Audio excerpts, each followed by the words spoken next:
Hey, everybody, welcome to episode 15 of One Bottle Each. This is the De Négoce Cameron Hughes edition. I'm here once again, joined by my good friend, Jeff Kralik. Jeff, how are you? I'm all aces, Gabe. I was last week. I was on a college trip with my son, and this weekend I'm going on another college trip with my son. So, what's better than that than hanging out with an 18-year-old boy? That sounds exciting.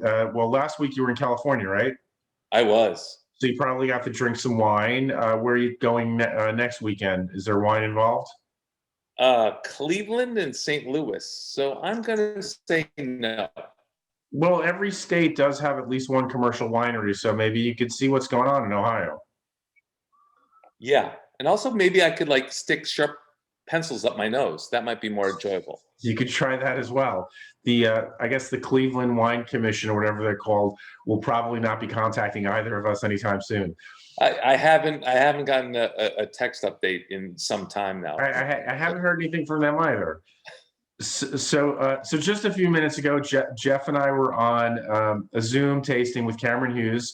It was wine and spirits here, spoken here, happy hour with our friends Rusty Eddy, Tim McDonald, and Robert Larson.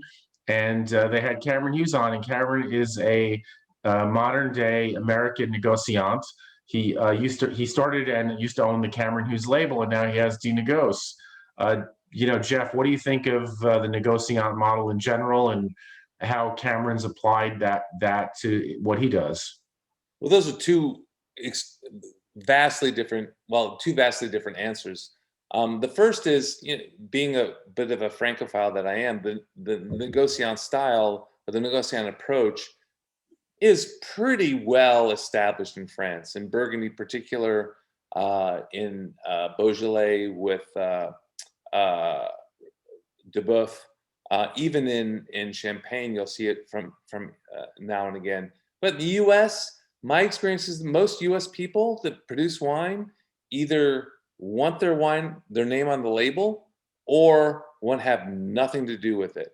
And it seems like Cameron Hughes has gone into that second phase when people are trying to get rid of wine for whatever reason. It's not necessarily bad. It's just that they have a surplus of wine, but they just want it to be produced somewhat anonymously. So it seems like that's what Cameron Hughes is wine really that they either put and sell, perhaps more cases of something that's going to go above what they're bonded for, a variety of reasons. And he sources from untold wineries in California, Washington State, Oregon, and is producing wines under the De Négoce label. So you don't know what the winery is that sold him the wine, but you do know the region, the grapes, the price he's selling it for, and he gives you a pretty good idea of what that bottle will sell for at the winery. Yeah, it's really incredible, and I think we've talked about this before. I've purchased myself 3 cases from him, and I've been delighted with what I've purchased at what he describes as a fraction of what it would cost if you would have bought it from the original producer. And I have no reason to believe otherwise, because the wines I've had have been really, really quite good. So, roughly speaking, it's probably 25%, maybe 25 to a third at the max of what the wine would go for if it was sold under the label of the original producer. Yeah, so you feel that it sort of matched that. If he's told you it was a $50 wine, and the ones that you've tasted, you've kind of thought, yeah, that could have been a $50 wine. That's a good question. I would probably say that let's take your $50 wine, for example. I would probably paid $12 for it, maybe 15 at the most.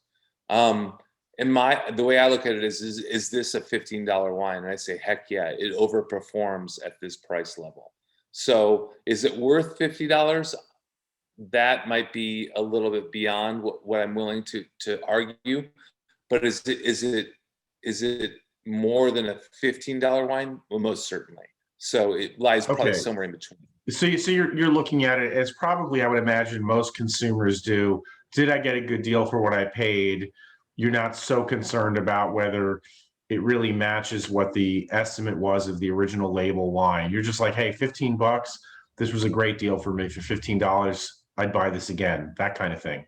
Sure. And we've joked about my in-laws on this channel before, and it's kind of like, can I fool my father-in-law into thinking that this is a $50 wine? Sure. Which means to me, yeah, it punches above its weight for Well, sure. For what no, I paid hold for it. on. So if your father-in-law expects a $50 wine and you give him a 10 or $11, what you paid 10 or $11 for, and he thinks it's $50, that is a $50 wine, my friend. Sure, and his site is not so good, so he's not going to look it up on the internets to determine if I was feeding him a bunch of bull hockey to put Yeah. it, to keep it. So we tasted 6 wines, and so Jeff and I, as this show is called One Bottle Each, Jeff and I selected 1 wine apiece from that tasting. And Jeff, you selected a rosé from Paso, and it is wine number 55. They've bottled, I think Cameron said, about 190 wines so far, or sold 190 different SKUs so far. So this rosé is Grenache, Syrah, Cinsault, and Cameron said that when he offered this up, it was $9. Worth explaining that there's 2 offerings he makes. He has a mailing list and offers them up about half of what he has available of a particular wine, and then they've just been or about to be bottled when he does that, and you don't get them for a couple of months, and you should hold on to them for a little while. They might be going through bottle shock, but then after that period of time, then they're drinkable. And then once they're ready to go, he has a retail store now on his website, and he re-offers those same wines at a little bit more. So an $8 or $9 wine might sell for $13 or $14 or $15, and a $20 wine for $25 or $27. So what caused you to select this rosé from the batch that we tried? Well, we texted back and forth a little briefly before, as I was deep in the heart of trying to teach my son how to pitch, which we don't have to go into that because that's a whole nother YouTube channel that we could create. Certainly. But I saw rosé, and as you know, I do a rosé tasting in Texas here every spring, which is coming up just in a few weeks. And I have a passion for rosé, so I was interested to see before even tasting it what this rosé was. And tasting it, I was completely enthralled. I mean, it has to me everything that I look for in a rosé. It has good fruit, has good acidity. It has good length, and it's what I call a true rosé, which is it was intended to be a rosé. It's not a byproduct of red wine production. It's not bled off, which is called a saignée in the geeky wine parlance. So when I saw a rosé, I said, sure, I want to go with that one. And as you know, I was a little late to the call, but I caught up hopefully quickly.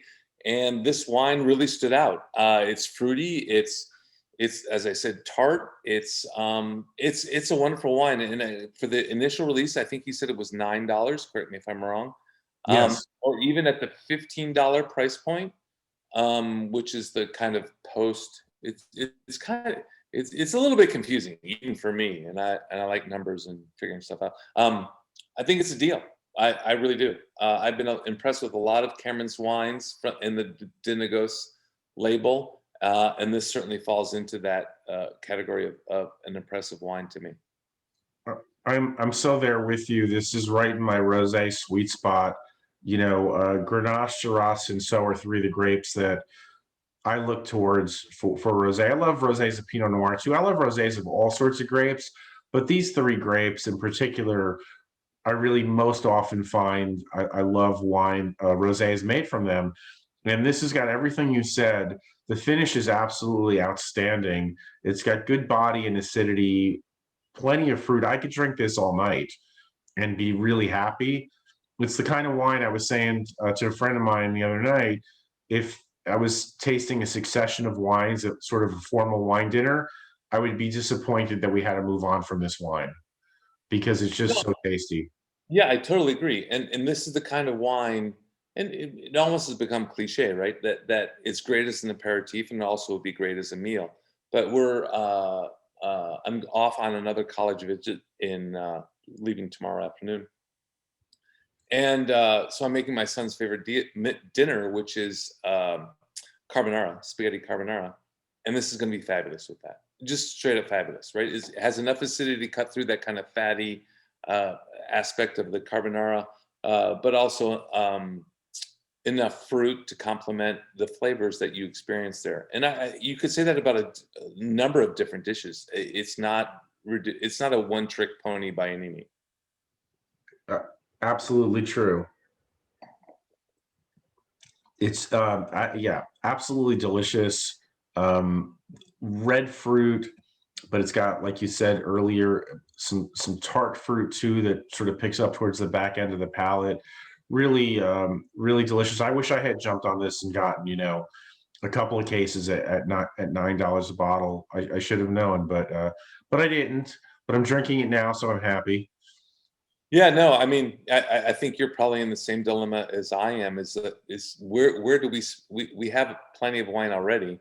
So to spend more money on more wine really takes an extraordinary event. And tasting this afterwards, after it was released and available, you think, oh, I should have jumped on this one. But his model is, you got to strike while the iron is hot. You got to be in, and you got to be quick. You could always get it afterwards, but there's something about buying a wine that was once offered at 9 and now is 15, right? Mhm. Usually we buy something that was once 15 and is now 9. We feel a lot better with that succession of events instead of Yeah, the former. I think I feel a little defeated buying the formerly $9 wine for $15. So tell me briefly, I know that you're, as you said, a big fan of true rosé. I am too. Um, though there are many saignée rosés that I find, very enjoyable. They're not, they're not the same thing, but I do enjoy drinking quite a few of them. So how strongly do you feel about true rosé, and how do you really feel about saignée? And are there ones that you do really enjoy drinking? Oh, well, let me say, there are many saignés that are fantastic. I don't mean to say that there's only one way to make rosé, which is the true rosé style. But I do believe that when you make a rosé intentionally, in other words, you farm the grapes, you pick them, you process them, you ferment them with the intent of making rosé, I think it's a categorically different product. I would say there's one asterisk to that, and that's Pinot Noir. So Pinot Noir is naturally high in acidity, very fruity wine writ large. And so some of my favorite saignés are rosés of Pinot Noir. One that comes to mind is Tongue Dancer, not to shout out to them, but James McPhail, who is a notable, you know what word I'm trying to say, Pinot producer. He makes a really great saignée. And I always include, that's the one saignée that I always include in my annual tasting of 50, 60 true rosés here in Houston, which you have to come to, Gabe. You promised to come. I'm going to hold you that. I will come to one of your upcoming tastings. I will be at one of your tastings this year. I promise. Wow, that's that. Wow. Okay, you've heard. The wines we tasted several Cabernet Sauvignons, and the one I picked is it was their lot number 25, so a bit earlier on, 2018, from Spring Mountain District. And much like you saw the rosé, and your eyes lit up a little bit prior to having tasted it. And sort of the same thing was true for me with this. I'm a huge fan of Spring Mountain. I would say my favorite Cabernet Sauvignon in Napa Valley comes from Spring Mountain, which is the Smith Madrone Cabernet Sauvignon. Not that this wine has anything to do with Smith Madrone, but so I just Necessarily, we don't know that. We don't know that, right? I'm guessing, but we don't know that. Right. So yeah, this is they sold this one at $18 when it was released, and I think he said it was 25 on the web in the web store. So what I like about this wine was Cabernet for sure, and it's got some tannin, but it's not it's not a very big. It's more of a, I call it a classic Napa style of Cabernet. You know, the old Napa, which also does remind me of Smith Madrone, because Smith Madrone kind of takes a lot of the old and the new, and they certainly make modern wines, but their intent is, you know, just to make good wines from their property, not to make these big boisterous wines. And I think this is has that in common. And it's got good acidity, and it's a great food Cabernet, which isn't always the case. I don't know. What do you think, Jeff? No, I think you nailed it on the head. And the Smith Madrone, I mean, it would be interesting to see if we could ever determine where this came from, and then talk to the people at Smith Madrone and see what their thoughts of it. Because one of the notes that I pick up on here is the pyrazine, which is a green peppery. Yeah. It's not dominant. It's not overpowering. But that's something that over the last, I don't know, what would you think, 10 years, that a lot of the Napa cab producers are trying to get away from this kind of green note that they almost see as a fault. And I don't at all. I see that as you said, as a food pairing element that really goes well with food. And so when a cab shows that, I mean, typically it's pretty prevalent in Cab Franc. So I Yeah. wonder if there's any Cab Franc in here. I don't know if I don't think he mentioned what the He percentages were. he did not. You know, yeah, for sure. I was going to say Cabernet Franc as well, and you see it too in that pyrazine note in some Carmeneras in Chile. Right. And I've always found when it's a sort of a spice like it is here, I find it quite appealing. It can sometimes be overpowering and detract from everything else, but in this case, it's just an additional element that really adds something lovely to the wine. No, I think of, some of the things that I like to make. So a skirt steak, a sous vide skirt steak for a couple hours with some green and red peppers, sweet onions kind of on the side. I think this would just be knock it out of the park, because I think those flavors would meld really well together. And with the acidity in this wine and a little bit of a tannic grip, I wouldn't say it's a hugely tannic wine, but certainly there's some there. But that'll help cut through that meat fat a little bit more, in addition to the acidity that's here. No doubt. I think this wine is quite ready to go right now. That said, I think it's got a decade of drinkability ahead of it. But right now, it's super delicious, and especially like you said, if you pair it with something with some fat in it, it's really going to cut that little bit of tannin that is there, like you just said. And in a couple of years, probably, you don't necessarily need as all that fat to pair with this wine. But right now, it definitely would help. And I think that's one of the, I was going to say, the beauties of the Cameron Hughes model. And I don't think it's a beauty per se. I think it's more of a aftershock or a resultant. I mean, because he requires you,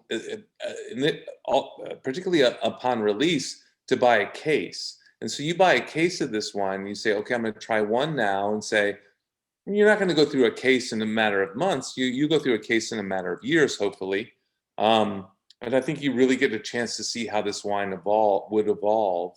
And I agree with you that 3, 5, 8 years down the line, this might be a fireside wine, right? Where you just the wine in and of itself is a meal or dessert or what have you, because it has so many elements, and it's not screaming for a food accompaniment as it is now.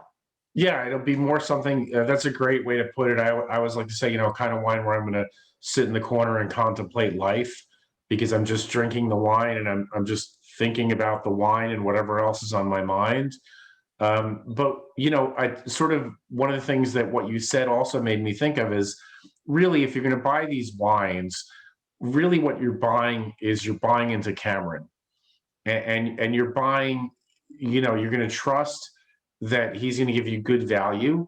You might not like every single wine because maybe one is not to your style, but the wines are uniformly, at least the ones I've tasted, which is a dozen or so of his wines at this point, they're uniformly well-made wines. Sure. And I mean, at the risk of sounding, I mean, I don't know if Cameron's ever going to watch this, but if he does, I would say this to him as well. I If mean, he does, hi, Cameron. hi, Cameron.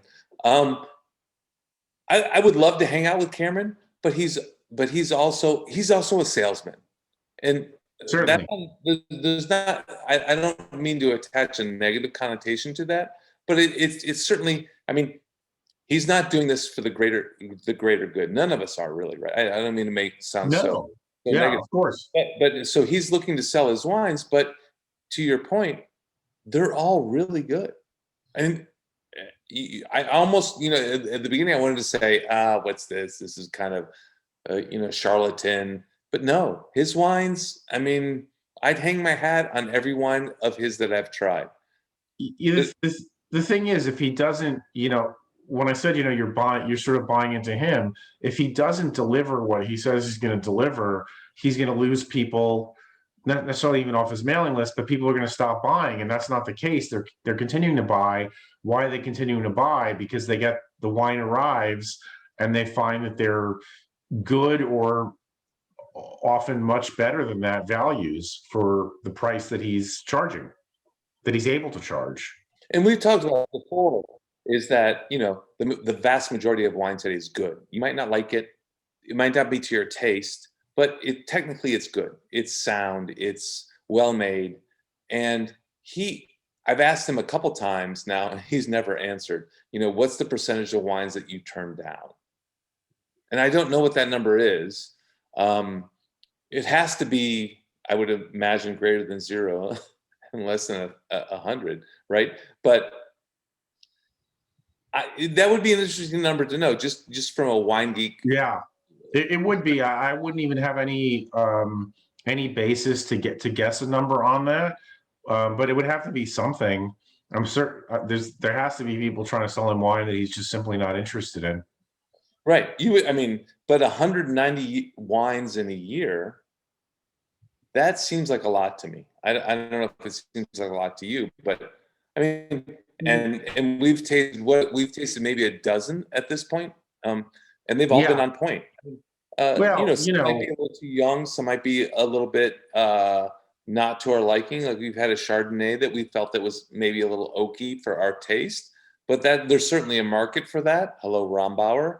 well, sure, yeah. I mean, that's one of my sort of I don't know, pet peeve is the right word or the right term, but I certainly like some oak on my Chardonnay, but there's a certain level and a style. What people consider the classic Napa Chardonnay, Rombauer is a name that pops out, although theirs has become a bit more restrained the last few vintages, in my opinion. Yeah, that's the over oaked or the oaky forward Chardonnay is not my personal area. That's not my bailiwick of Chardonnay. So you're not a cougar in search of cougar juice. Is that what you're trying to say? That would be accurate. Yes, yeah. Yeah. But there's a market for those wines. I mean, people love that style of Chardonnay, and there are people who drink nothing but. I mean, there are people who buy Rombauer by the boatload, and that's what they drink. And I mean, well, until recently, I don't know what their situation is now, but I mean, you couldn't get a spot at their tasting bar, at their tasting room bar because it was chock full. And more power to them. I mean, yeah, if and that's something works, go with it. and that wine represents. I think they make a couple 100,000 cases of it, but they make a number of other wines, and several Zinfandels, Cabernets, Merlot, Sauvignon Blanc. Their winemaker's a hell of a guy. I don't know if you've ever met him, Richie Allen. He's an Australian fellow, lovely guy. Makes some really nice wines, and the Chardonnay. I mean, it nails what they want to do. That's the wine they want to make, and people love it. Which is interesting with I mean, bringing it back to the Cameron Hughes model. He doesn't have a style, right? I mean, he's getting wines from wineries all over, not just California, but Washington, Oregon. I don't think he's gone to New York but that would be interesting if he did. Not yet that I'm aware of. Yeah.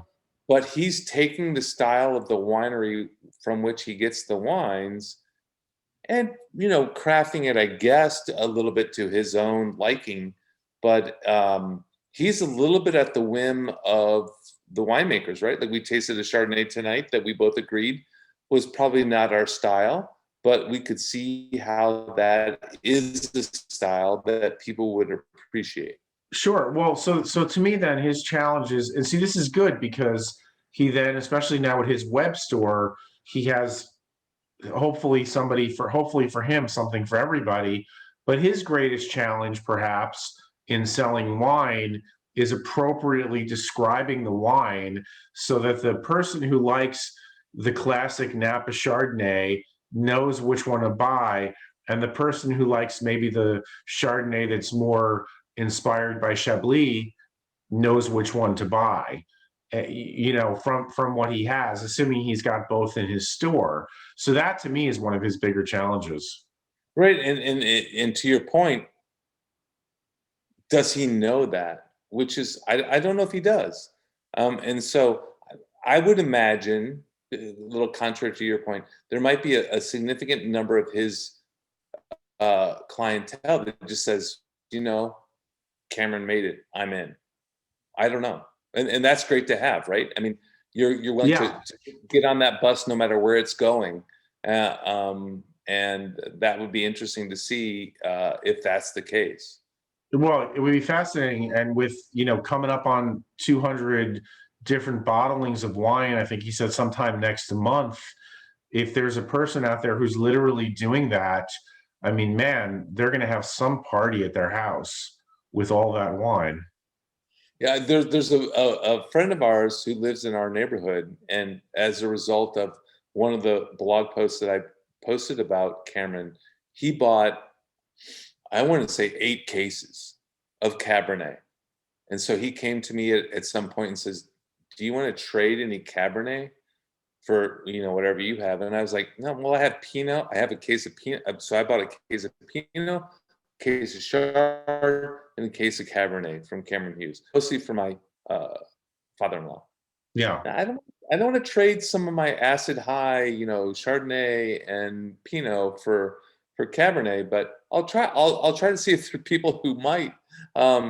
So I mean, the guy that I, from reading my blog post, I don't want to take too much credit where it might not necessarily be due, but he went all in. He's been happy with those wines, and it's been really an interesting conversation that I've had with him because he likes all the wines. It's just that for an average person, 4 cases of Cabernet is a lot. I mean, for you, yeah, he wanted to. I guess he bought, then he wanted to diversify after the fact. Right. He's like, let me diversify my portfolio. Can you help me with that? Well, yeah, but there you go. I remember when we tasted with Cameron last time, and it was wines that had been bottled pretty soon before the tasting. We had a Dry Creek Cabernet that was like a screaming deal, and a really great Cabernet too. So there is a lot of good Cabernet, and Cabernet seems to be his, I guess, his driver. Probably, my guess would be probably close to half of what he's doing, or maybe even more than half of what he's doing might be Cabernet Sauvignon. Yeah, I think that's definitely his wheelhouse. And we on our Zoom call, we chatted a little bit about some of the other stuff that he offers, like a Riesling from the Oak Knoll district, which we joked about. There's not too many producers there, so it couldn't be too hard to figure out. But yeah. I would imagine, I mean, he didn't really delve in. I asked him, are those as popular as your Cabernet? And he didn't really divulge too much there for perhaps obvious reasons. Well, but I think he's trying to diversify a little bit, but I think you're right. The main driver here is Cabernet and California Cabernet. Cab is king, right? People clearly, if you go up and down Napa Valley, more and more and more every year, the percentage of Cabernet seems to just go up. So clearly, the thirst for Cabernet Sauvignon has not diminished. Well, we talked about this a little bit on our pre-call, which was, Cabernet. Well, let me back up. Chardonnay in Napa probably goes for $5,000 a ton, maybe. Sauvignon Blanc a little less than that. Cabernet can get 10, 12, 15, 20, depending on if your name is Beckstoffer or not, can get like $25,000, $30,000 a ton, which is absolutely insane. So my dream of hundreds of acres of Cabernet getting ripped out and replanting it with Charbonneau is probably not happening. No, it's probably not going to happen. Although Muscat, I think, is still in the running. So It's a possibility. Jeff, I want to thank you so much for doing this again.